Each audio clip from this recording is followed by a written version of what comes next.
Hey everybody, Dave here, and I'm really excited to be back here in Vancouver, Washington, and done with my trip. And it was a long 10 days, but again, I'm excited to be back, and I can't believe that I'm saying this, but I'm all caught up on grading, not only in our PE 108 independent fitness class, but also in my Health 101 online class. Both of them, both the classes had remarkable work, and in our class. I was really motivated by the last discussion that was just recently graded. I think yesterday I finished up the grading on that discussion. And I was really moved by all of the effort that went into the discussions on motivational tactics and techniques. And I was kind of bummed to see how few people, I would say probably up to maybe a third of the students were didn't get a post in there, and it was really disappointing because I thought the posts were really good and really insightful, and many of you have just different techniques and motivational strategies, which are great and they work for you, and some of you were even moved to um, include a video from maybe YouTube or something that really inspires you. So great suggestions, great techniques, and some of which I use myself in conjunction with the videos that awaken you in the morning and motivate you to exercise. There are some other tips or strategies that might motivate you to exercise. Um, the foundation for exercise for me is really two key ingredients for exercising or getting people moving. One, it has to be fun. If you're not enjoying the exercise, you're probably not doing the exercise that's built for you. And I find a lot of people who do indoor exercise to be less motivated or stimulated to continue their progress.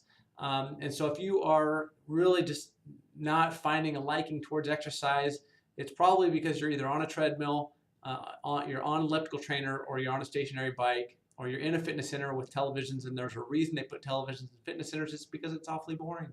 So I really want to encourage people to explore the outdoors. Right now it's a beautiful day. It's going to be 90 degrees today.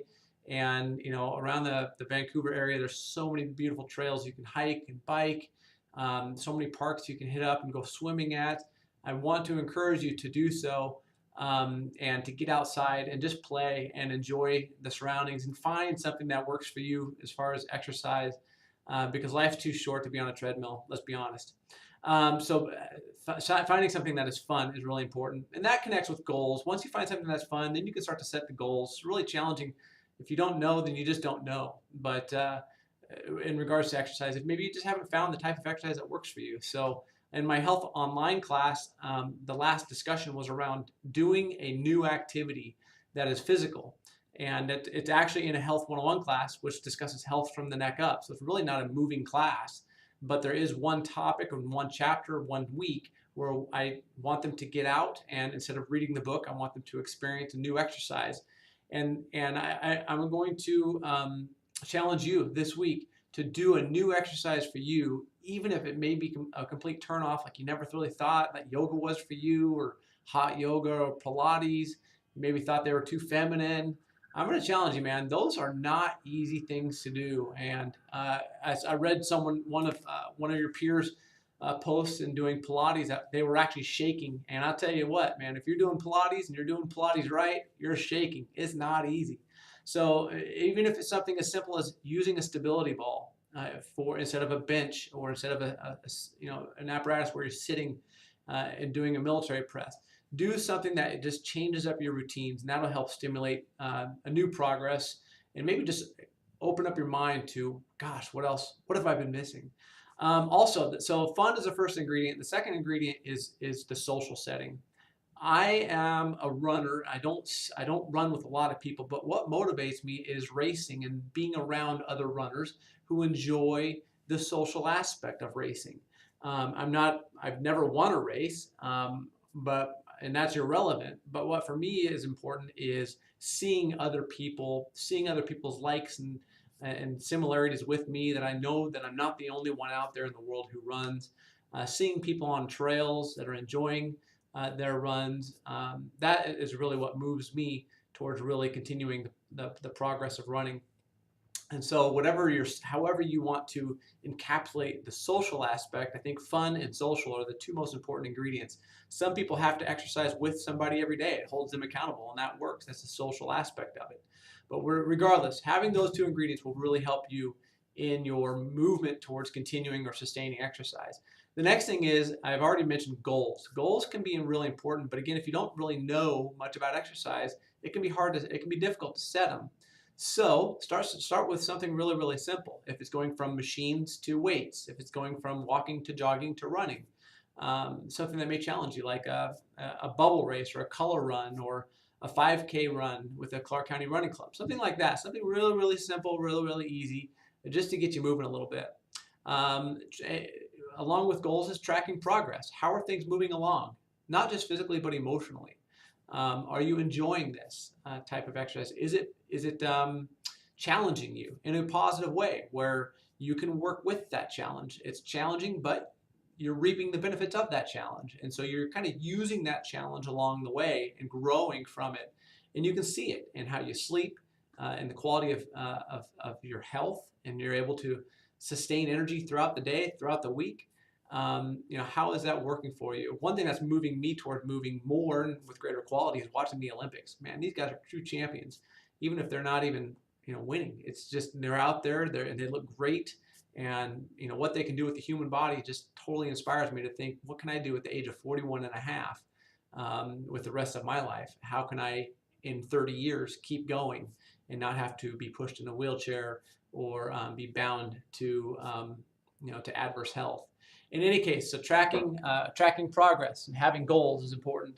Stress is another one. I noticed that, let's see, I think it was Grant talked about stress in your last discussion, and I thought that was really a really good post, because you're aware of your stress, and you're also aware to how to what he called decompress, how to work with that stress. So changing the stress from a really stressful day to including or infusing some sort of decompression via exercise, a healthy mode of decompression, and moving that towards a positive resolution for that. So props to Grant on that one.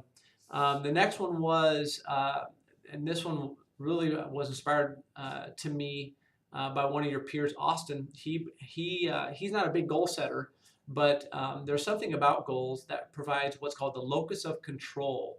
And you can look that up a little bit, but essentially it's what do you have in your control and what do you not have in your control. And the things that are within your control are much more moving. They're much more, you're more tended to be motivated towards grasping those types of goals and moving in the progress towards things that you can control. And so even if it's setting a goal that is very, very easy, it creates a sense of self-confidence and self-worth and self-efficacy and all those other selves. So I want to encourage you to, if you're thinking Psych 101 or Psych 201, think about the locus of control and exercise. What types of exercise give you a greater sense of locus of control and a greater sense of confidence and ability?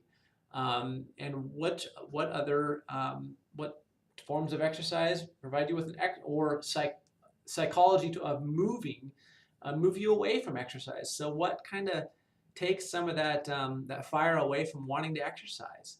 If it's whatever those things are, get rid of those things and move towards things that stimulate you towards the exercise. So if it's fun, if it's social, then great. And on the last topic about motivation is music and television. There's a lot of research out there on music and television and whether or not they move people and people use them for exercise. I am not a big fan of either one of those. I think, again, they put TVs in fitness centers for a reason, because it's boring. But it can also keep you going sometimes. Quite frankly, when I'm out for anything under 18 miles, I typically don't have headphones because I like to tune into my body. But if I'm going out for like a 22-mile run, then I may have headphones. I think maybe 2 or 3 times a year I'll use headphones on a run, because it can be really tough to be out there for that long. We're talking 2 or 3 hours, and if I get some Foo Fighters in my head, man, especially towards the end of a run, or some good music, that will definitely get me going to run faster. But the thing is I can't listen to Foo Fighters for 2 or 3 hours. I'll burn out. So it's timely integrated into my runs and mindfully done. So I create a playlist according to where I might be in a run and how I want to finish a run. Hope that makes sense.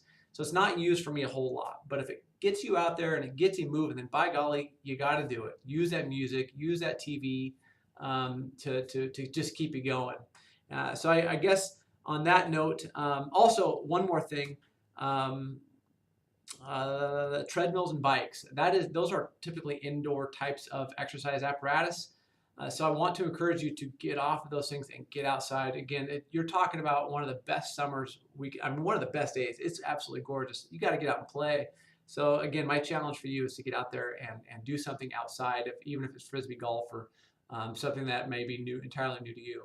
In any case, I think that's it. We have a long video this week. It's 11 minutes, and I'm not going to apologize for it because I think what you guys created in the last discussion and the last activity logs was really, really great. And I'm hoping that this video you'll find somewhat insightful.